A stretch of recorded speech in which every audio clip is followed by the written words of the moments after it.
തണൽ മരങ്ങൾ സാധാരണ ജീവിതത്തിനും വിഷാദത്തിനും ഇടയിലുള്ളത് സമചിത്തതയുടെ ഒരു നേർത്ത നാരു മാത്രമാണ്. അത് പൊട്ടാതെ കാക്കുന്നത് നമ്മെ പൊതിഞ്ഞു നിൽക്കുന്ന ചിലരുടെ സ്നേഹത്തിൻ്റെ തണലാണ്. Hope is a good thing, may be the best of things and no good thing ever dies. WHO എല്ലാ വർഷവും ഏപ്രിൽ 7-ാം തീയതി ലോക ആരോഗ്യ ദിനമായി ആചരിക്കാറുണ്ട്. 2017 WHO ചർച്ചയ്ക്കെടുത്ത വിഷയം വിഷാദം, ഡിപ്രഷൻ എന്നതായിരുന്നു. ഏകദേശം 30 കോടിയിലധികം ജനങ്ങൾ ഇന്ന് വിഷാദരോഗത്തിന് അടിമകളാണെന്നാണ് കണക്കുകൾ പറയുന്നത്.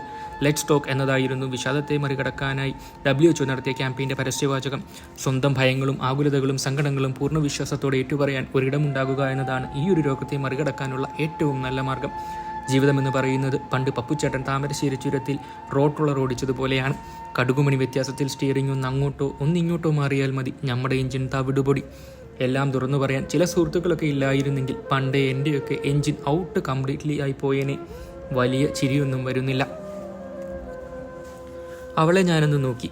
ഇരുവശത്തേക്കും മുടിയുടെ കെട്ടിയൊതുക്കിയ ചുവന്ന നിറത്തിലുള്ള റിബൺ, കഴുത്തിൽ ഇപ്പം പൊട്ടുമെന്ന് തോന്നിപ്പിക്കുന്ന ഒരു കൊന്തമാല, ചെറിയ മുഖത്തുള്ള വലിയ കണ്ണുകൾ, മെലിഞ്ഞു വെളുത്ത 10-ാം ക്ലാസ്സുകാരി പച്ചയും വെള്ളയും കലർന്ന സ്കൂൾ യൂണിഫോമിൽ എൻ്റെ മുൻപിൽ വിടർന്ന ചിരിയുമായി വന്നിരുന്നു.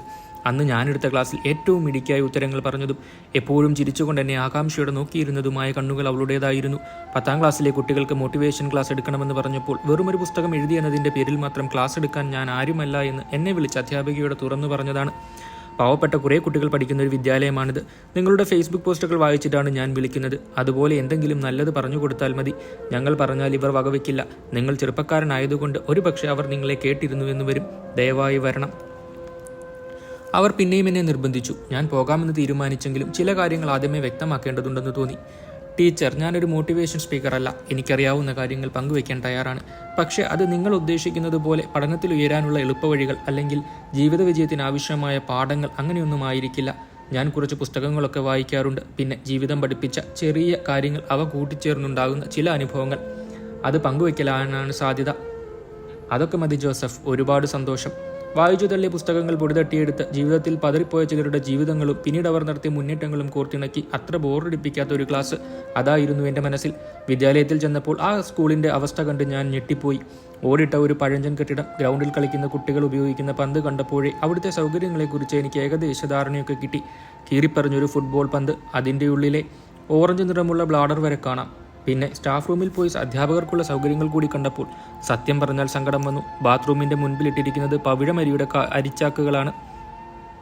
വലിയൊരു ഡെസ്കിന് ചുറ്റും അധ്യാപകർ ചോക്കുകൊണ്ട് വരച്ച അതിർത്തികളിൽ അവരവരുടെ പുസ്തകങ്ങളും പേനയുമൊക്കെ അടുക്കി വെച്ചിരിക്കുന്നു. ക്ലാസ്സിന് ക്ഷണിച്ച അധ്യാപിക മുകളിലത്തെ ഹാളിലേക്ക് എന്നെ കൂട്ടിക്കൊണ്ടുപോയി. അവിടെ കണ്ട കാഴ്ച എൻ്റെ സ്കൂൾ ജീവിതത്തെ ഓർമ്മിപ്പിക്കുന്നതായിരുന്നു. എന്നുവെച്ചാൽ ഏതാണ്ട് 20 വർഷങ്ങൾക്ക് മുൻപുള്ള കാഴ്ച. ഇടതുവശത്ത് പെൺകുട്ടികൾ മുഴുവൻ ന്യൂസ് പേപ്പർ വിരിച്ച് നിലത്തിരിക്കുന്നു. വലതുവശത്ത് ആൺകുട്ടികൾ ബെഞ്ചിലിരിക്കുന്നു. ടീച്ചർ എന്നെ എല്ലാവർക്കുമായി പരിചയപ്പെടുത്തി. ഈ സാർ നിങ്ങളോട് സംസാരിക്കാൻ വന്നതാണ്.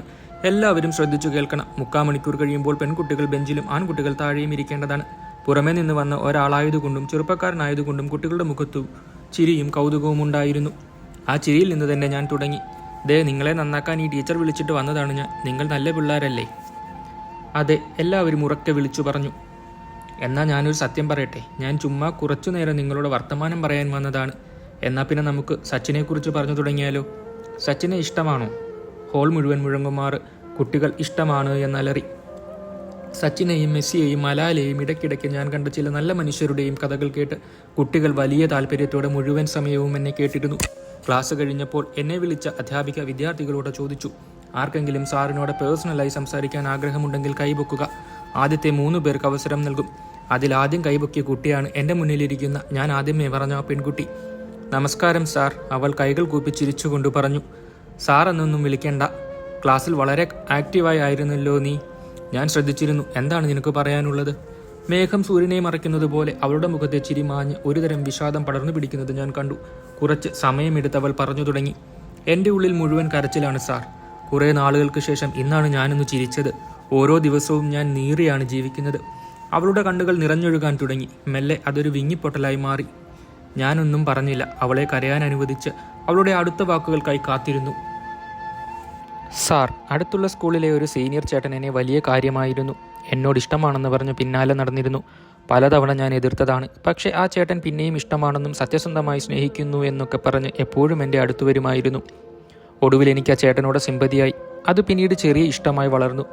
ഒരിക്കൽ പുറത്ത് ചായ കുടിക്കാൻ പോകാമെന്ന് പറഞ്ഞ് എന്നെ വിളിച്ചു.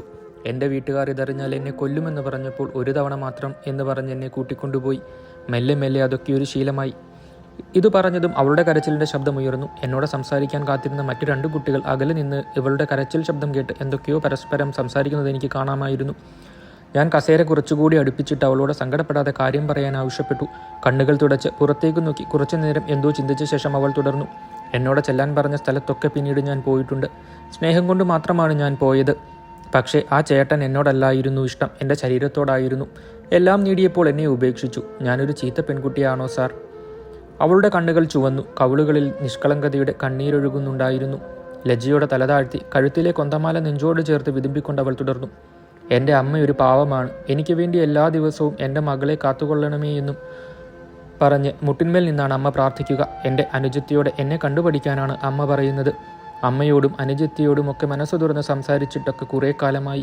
ഞാൻ പഠിക്കാൻ മിടുക്കിയായിരുന്നു. ഇപ്പോൾ ഒന്നുമല്ലാതായി. എനിക്ക് വല്ലാത്ത കുറ്റബോധമാണ് സാർ. അവളുടെ തല പിന്നെയും സങ്കടം കൊണ്ട് താഴ്ന്നുപോയി. തോളുകൊണ്ടും അവൾ മുഖത്തെ കണ്ണുനീര് തുടച്ചു മാറ്റി. എങ്ങനെയാണ് ചേട്ടാ സ്നേഹിക്കുന്നവരെ ഇങ്ങനെ പറ്റിക്കാൻ കഴിയുന്നത്? ഞാനൊരു തെറ്റുപോലും ആ ചേട്ടനോട് ചെയ്തിട്ടില്ല. പിന്നെ എന്തിനാ ഇങ്ങനെയൊക്കെ എന്നോട് പെരുമാറിയത്? എന്നെ ഒന്ന് സഹായിക്കുമോ ചേട്ടാ? എൻ്റെ വീട്ടിൽ ഇതറിഞ്ഞാൽ കൊന്നുകളയും. ഒന്നും തുറന്നു പറയാനുള്ള സ്വാതന്ത്ര്യം എൻ്റെ വീട്ടിലില്ല. സ്നേഹത്തിൻ്റെ പേരിൽ മുറിവേറ്റിട്ടുള്ള എല്ലാ മനുഷ്യരും ചോദിച്ചു പോകുന്ന അതേ കാര്യങ്ങളാണ് അവൾ എന്നോടും ചോദിച്ചത്. ഇത്ര ചെറുപ്പത്തിലെ പ്രണയം കൊണ്ട് ആത്മാവിലും ശരീരത്തിലും പരുക്കുപറ്റി എന്നത് ഒരു 10ാം ക്ലാസ്സുകാരിക്ക് സഹിക്കാവുന്നതിലും അപ്പുറമാണ്. നിന്റെ ഈ കണ്ണുനീർ മുഴുവൻ നിനക്ക് അപ്പച്ചനോടും അമ്മയോടുമുള്ള അളവില്ലാത്ത സ്നേഹത്തിൻ്റെ അടയാളമാണ്. നിഷ്കളങ്കമായ കണ്ണുനീരുകൊണ്ട് കഴുകിയാൽ പോകാവുന്ന കറകളെ ഇപ്പോൾ നിന്റെ ജീവിതത്തിലുള്ളൂ. നീ തെറ്റൊന്നും ചെയ്തിട്ടില്ല. മാത്രമല്ല, നിന്നിൽ ഒരുപാട് നന്മയുണ്ട്. ഒരുപക്ഷെ ഇതൊക്കെ നിന്നെ കുറെ കൂടി മിടുക്കിയാക്കാൻ സഹായിച്ചാലോ? അപ്പച്ചനെയും അമ്മയെയും പണ്ടത്തെക്കാളധികം സ്നേഹിക്കാൻ, അനുജത്തിക്ക് കുറെ കൂടി മിടുക്കിയായ ഒരു ചേച്ചിയാകാൻ, ഒന്നുകൂടി ക്ലാസ്സിലെ ഏറ്റവും മികച്ച വിദ്യാർത്ഥിനിയാകാൻ നിനക്ക് പറ്റുമോ? സ്നേഹിക്കാനുള്ള നിന്റെ മനസ്സിന് ഇപ്പോഴും ഒരു പരുക്കും പറ്റിയിട്ടില്ല. കുറ്റബോധം ആർക്കും ഒരു ഉപകാരവുമില്ലാത്ത കാര്യമാണ്. എന്നെ വല്ലാതെ സ്വാധീനിച്ച ഒരു കുഞ്ഞു വാചകം നിനക്ക് പറഞ്ഞു തരട്ടെ. We can't go back to the life and start everything all over again, but we can begin well today so that it will have a beautiful ending.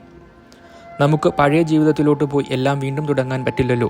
പക്ഷേ ഇന്ന് നന്നായി തുടങ്ങിയാൽ ഏറ്റവും നല്ല രീതിയിൽ ഈ ജീവിതം എന്ന് പറയുന്ന കളി അവസാനിപ്പിക്കാം. പരീക്ഷയ്ക്ക് ഇനിയും 1 മാസമുണ്ട്.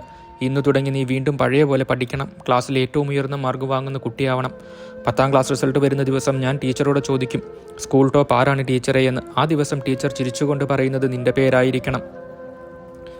മഴയത്ത് തെളിഞ്ഞു വന്ന സൂര്യനെ പോലെ അവളുടെ മുഖത്ത് പുഞ്ചിരി വിടർന്നു. അവൾ എഴുന്നേറ്റ് നിന്ന് കൈകൾ കൂപ്പി കണ്ണുകൾ ഇറുക്കിയടച്ചു. മെല്ലെയൊഴുകിയ കണ്ണുനീര് അവളുടെ കവിളിലൂടെ വന്ന് ചുണ്ടിൽ തട്ടി കൂട്ടിപ്പിടിച്ച വിരലുകളിലൂടെ ആ കൈകൾക്കുള്ളിലേക്ക് പതിച്ചു. അവൾ വേഗത്തിൽ ചുവടുകൾ വെച്ച് നടന്നു നീങ്ങി. അന്ന് ഞാൻ സംസാരിച്ച 3 കുട്ടികൾക്കും അവരുടെ പ്രായത്തിന് ചേരാത്ത പ്രശ്നങ്ങളുണ്ടായിരുന്നു. 3 പേർക്കും ഇല്ലാതെ പോയത് ഒരേയൊരു കാര്യമാണ്, തുറന്നു സംസാരിക്കാൻ മാത്രം അടുപ്പവും ഹൃദയവിശാലതയുമുള്ള ഒരു അച്ഛനും അമ്മയും. ഒരുപക്ഷെ വളരെ സാധാരണക്കാരായ മാതാപിതാക്കളായിരിക്കാം ഇവർക്കൊക്കെയുള്ളത്. മകൾ ഒരാളോടൊപ്പം ചായ കുടിക്കാൻ പോയെന്ന് കേട്ടാൽ തന്നെ പൊട്ടിത്തെറിക്കുന്ന, എൻ്റെ മകൾ നശിച്ചേ എന്ന് ചിന്തിക്കുന്ന ആഴമില്ലാത്ത പാവം പിടിച്ച ഹൃദയമായിരിക്കും അവരുടേത്. ഉത്തമ വിദ്യാഭ്യാസം എന്താണെന്ന് ആദ്യം പഠിപ്പിക്കേണ്ടത് മാതാപിതാക്കളെയാണെന്ന് തോന്നിപ്പോകുന്നു. ബുദ്ധിയുടെ വളർച്ച പ്ലസ് മനസ്സിൻ്റെ വളർച്ച സമം ഉത്തമ വിദ്യാഭ്യാസം. ബുദ്ധിയും മനസ്സും ഒരുപോലെ വളർന്നാൽ മാത്രമേ ഒരു കുട്ടി മിടുക്കിയാണ് എന്ന് നമുക്ക് പറയാൻ സാധിക്കൂ. ഏറ്റവും മികച്ച സ്കൂളിൽ അഡ്മിഷൻ വാങ്ങിക്കൊടുക്കുന്നതും പഠിക്കാനുള്ള സൗകര്യങ്ങൾ ചെയ്തു കൊടുക്കുന്നതും ക്ലാസ്സിൽ ഏറ്റവും മുന്നിൽ വരാൻ മക്കളെ ട്യൂഷന് വിടുന്നതും അവരുടെ ബുദ്ധി വളരാനാണ്. മക്കളുടെ മനസ്സിൻ്റെ വളർച്ചയ്ക്ക് നമ്മൾ എന്തൊക്കെ ചെയ്യുന്നുണ്ട്? എന്താണ് ഈ മനസ്സിൻ്റെ വളർച്ച? സങ്കടങ്ങളെയും സന്തോഷങ്ങളെയും വിജയങ്ങളെയും പരാജയങ്ങളെയും ലാഭങ്ങളെയും നഷ്ടങ്ങളെയും പക്വതയോടെ നേരിടാൻ പോകുന്ന വളർച്ച കൈവരിക്കുന്നതിനെയാണ് മനസ്സിൻ്റെ വളർച്ച എന്ന് പറയുന്നത്. മേൽപ്പറഞ്ഞ തരത്തിലുള്ള വിവേകപൂർണമായ പക്വത കൈവരിച്ച നിങ്ങളുടെ 10ാം ക്ലാസ്സുകാരനായ മകൻ കളിക്കാൻ മൊബൈൽ കൊടുത്തില്ല എന്നതിൻ്റെ പേരിൽ ആത്മഹത്യയെക്കുറിച്ച് ചിന്തിക്കില്ല. നിങ്ങളുടെ മകൾ ബസ്സിൽ യാത്ര ചെയ്യുമ്പോൾ നേരിടേണ്ടി വരുന്ന അനുവാദമില്ലാത്ത സ്പർശനങ്ങളെ നിശബ്ദമായി കണ്ണുമടച്ച് സഹിക്കില്ല. പകരം അവൾ സ്വരമുയർത്തും, പ്രതികരിക്കും. മനസ്സിൻ്റെ വളർച്ച എന്ന് പറയുന്നതിനെ ഇംഗ്ലീഷ് ഭാഷയിലെ ഒരു പ്രയോഗവുമായി ഒന്ന് ചേർത്ത് വായിച്ചാൽ എളുപ്പത്തിൽ മനസ്സിലാകും. B smart than book smart. ഈ സ്ട്രീറ്റ് സ്മാർട്ട് എന്നത് ജീവിതത്തെക്കുറിച്ചുള്ള പ്രായോഗിക അറിവാണ്. അവർക്ക് അപകടങ്ങളെ തിരിച്ചറിയാം, പ്രതികരിക്കാനറിയാം. ആത്മവിശ്വാസമുള്ള ചുറുചുറുക്കുള്ള കുട്ടികൾ. അവർ പഠനകാര്യത്തിൽ അത്ര മുൻപന്തിയിലായിരിക്കണമെന്നില്ല. ബുക്ക് സ്മാർട്ട് എന്ന് വെച്ചാൽ നല്ലപോലെ പഠിക്കുന്ന, ഉയർന്ന മാർക്ക് വാങ്ങിക്കുന്ന ബുജികളായ കുട്ടികൾ. ഇവർ ക്ലാസ്സിൽ വർത്തമാനം പറഞ്ഞതിനെ പോലും കുമ്പസാരത്തിൽ ഏറ്റുപറയേണ്ട പാപമായി കരുതുന്നവരാണ്. ബുക്ക് സ്മാർട്ട്നെസ്സും സ്ട്രീറ്റ് സ്മാർട്ട്നെസ്സും ശരിയായ അനുപാതത്തിൽ പ്രയോഗിക്കുന്നവരാണ് ഉത്തമ വിദ്യാഭ്യാസം നേടുന്നത്. എല്ലാം തുറന്നു പറയാനുള്ള സ്വാതന്ത്ര്യം വീട്ടിൽ സൃഷ്ടിക്കുക എന്നതാണ് അതിൻ്റെ ആദ്യ ചുവട്. കുഞ്ഞായിരുന്നപ്പോൾ അവരുടെ വീഴ്ചകളിൽ കൂടെ നിന്ന, എടുത്തുയർത്തി ഇക്കിളി കൂട്ടി ചിരിപ്പിച്ച, കളിപ്പാട്ടങ്ങൾ കാണിച്ച് അവരുടെ വേദനകളെ മറക്കാൻ സഹായിച്ച അതേ മാതാപിതാക്കൾ മക്കൾ വളർന്നു കഴിഞ്ഞപ്പോൾ അവരുടെ വീഴ്ചകൾക്ക് മുമ്പിൽ പൊട്ടിത്തെറിച്ചാൽ, അവരുടെ ഭയങ്ങളെ കേൾക്കാതെ പോയാൽ കുഞ്ഞുങ്ങളെ മാനസികമായി വളരുന്നതെങ്ങനെയാണ്? നീ ഇപ്പോഴും ആ ചെക്കനുമായി സ്നേഹത്തിലാണെങ്കിൽ ഞാനും അമ്മയും വിഷം കഴിച്ച് ഈ ജീവിതം അവസാനിപ്പിക്കും എന്ന് പറഞ്ഞുകൊണ്ട് തന്നെയും കൂട്ടി കടയിൽ ചെന്ന് വിഷം വാങ്ങിച്ചൊരു ഡോക്ടർ കൂടിയായ സ്വന്തം അച്ഛനെക്കുറിച്ചൊരു പെൺകുട്ടി കരഞ്ഞുകൊണ്ട് പറഞ്ഞത് ഇന്നും ഓർക്കുന്നു. 8 വർഷത്തെ പ്രണയത്തെ ആ കുട്ടി എങ്ങനെ വേണ്ടെന്ന് വെക്കാനാണ്? അവൾ പ്രണയിച്ചത് മിടുക്കനായ, നല്ലൊരു ജോലിയുള്ള, യോഗ്യനായ പയ്യനെയാണ്. പക്ഷെ അവൻ ഡോക്ടറല്ല. അതായിരുന്നു അച്ഛൻ്റെ പ്രശ്നം. ആ പെൺകുട്ടി അയാൾക്ക് മകളല്ല, വെറും അടിമയാണ്. നിങ്ങളുടെ സ്വപ്നങ്ങളിലേക്ക് മക്കളെ വലിച്ചിഴയ്ക്കുമ്പോൾ ചവിട്ടി അരയ്ക്കപ്പെടുന്ന അവരുടെ സ്വപ്നങ്ങൾ കാണാതെ പോകരുത്. മിടുമിടുക്കനായ തോമസ് ചാക്കോയെ ആടുതോമയാക്കിയത് മകനെ മനസ്സിലാക്കാതെ പോയൊരപ്പനാണ്. ചെയ്തുപോയ തെറ്റുകൾ ഒരു കത്തിൻ്റെ രൂപത്തിൽ അച്ഛനോട് ഏറ്റുപറഞ്ഞ മോഹൻദാസിന് കണ്ണുനീരിൽ കുതിർന്ന മാപ്പ് കൊടുത്ത ഒരച്ഛനാണ് ആ മകനിലെ മഹാത്മാവിനെ സൃഷ്ടിച്ചത്. നിങ്ങളുടെ മക്കൾ ചെയ്ത തെറ്റിന് നിങ്ങൾക്ക് മാപ്പ് കൊടുക്കാൻ പറ്റിയില്ലെങ്കിൽ പിന്നെ ആർക്കാണ് അതിന് പറ്റുക? എനിക്കിപ്പോൾ ഓർമ്മ വരുന്നത് അപ്പൻ്റെ സ്നേഹമാണ്. MBAക്ക് പഠിക്കുമ്പോൾ ഞാൻ കണക്കിന് 8 നിലയിൽ തോറ്റുപോയി. 6 ലക്ഷം കൊടുത്ത് പഠിക്കാനിറങ്ങിയവനാണ്. പക്ഷേ ഇടയ്ക്കെപ്പോഴോ എല്ലാം കയ്യിൽ നിന്ന് പോയി. ആയിരക്കണക്കിന് വിദ്യാർത്ഥികളെ പഠിപ്പിച്ചുവിട്ട അധ്യാപകരായ എൻ്റെ മാതാപിതാക്കളോട് ഈ വിവരം വീട്ടിൽ നിന്ന് പറഞ്ഞപ്പോൾ ശാപവാക്കുകൾ പ്രതീക്ഷിച്ച എനിക്ക് അപ്പനൊരു മസാലദോശ വാങ്ങിത്തന്നു. കൂടെ സാരമില്ല, നമുക്ക് വീണ്ടും ശ്രമിക്കാമെന്ന 4 വാക്കും. എൻ്റെ ജീവിതത്തെ അവിടെ നിന്നും മുന്നോട്ട് നയിച്ചത് ആ 4 വാക്കുകളാണ്. തകർന്നവൻ്റെ ജീവിതത്തിൽ പ്രതീക്ഷയുടെ ഒരിത്തിരി വെട്ടം നൽകുന്നതിനേക്കാൾ മഹത്തരമായി എന്തുണ്ട്? മക്കൾക്ക് നൽകാനാവുന്ന ഏറ്റവും നല്ല സമ്മാനം എന്തും തുറന്നു പറയാനുള്ള സ്വാതന്ത്ര്യം വീട്ടിലുണ്ട് എന്ന ഉറപ്പാണ്. പുറത്ത് പഠിക്കാൻ പോയ മക്കൾക്ക് എന്തെങ്കിലും കൈപ്പിഴ സംഭവിച്ചാൽ അവൾ അടുത്ത ട്രെയിനിൽ കയറി നിങ്ങളുടെ അടുത്തേക്ക് ഓടി വരും. എല്ലാം മറന്ന് തന്നെ സ്വീകരിക്കുന്ന, എല്ലാം പഴയതുപോലെ തന്നെത്താനാണെന്ന് ഓർമ്മിപ്പിക്കുന്ന മാതാപിതാക്കളുണ്ടെങ്കിൽ, ആ ഉറപ്പുണ്ടെങ്കിൽ മാത്രം. ചില തണൽമരങ്ങളില്ലായിരുന്നുവെങ്കിൽ ഞാനൊക്കെ എന്നേ കരിഞ്ഞുണങ്ങിപ്പോയേനെ. സാധാരണ ജീവിതത്തിനും വിഷാദത്തിനുമിടയിലുള്ളത് സമചിത്തതയുടെ ഒരു നേർത്ത നാരു മാത്രമാണ്. അത് പൊട്ടാതെ കാക്കുന്നത് നമ്മെ പൊതിഞ്ഞു നിൽക്കുന്ന ചിലരുടെ സ്നേഹത്തിൻ്റെ തണലാണ്. ഇന്നത്തെ യുവതിയുവാക്കൾ നേരിടുന്ന ഏറ്റവും വലിയ പ്രശ്നം ഇത്തരം തണൽമരങ്ങൾ അവരുടെ ജീവിതത്തിൽ ഇല്ല എന്നതാണ്.